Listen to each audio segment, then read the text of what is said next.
Good morning to the principal, sir, teacher, and my dear friend. Assalamu alaikum. I would like to speak on the sports and games at this occasion. I am very thankful to my class teacher to give me such a great opportunity to speak here. My dear friend, both games and sports are very important for all of us because they keep us strong, healthy, and fit. Everyone likes sports because it is the useful means of entertainment as well as way to physical activity. It lets us learn many necessary things in the life. It helps us in developing our personality, confidence level, and maintain physical and mental balance.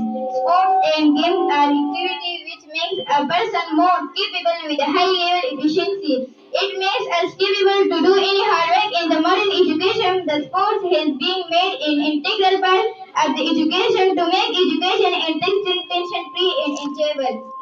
Education is considered as incomplete without sports because education with sports activities draw more attention of the children towards study. Sports activities improve memory level, concentration level, and learning capacity. Children should participate in all the sports competition in their school to remove their hesitation. Sports and games have nice career in the future for the good sportsmen. It gives us opportunity to grow in the life and earn many name and fame. Nowadays, sports facilities are being developed in almost all the schools. Thank you.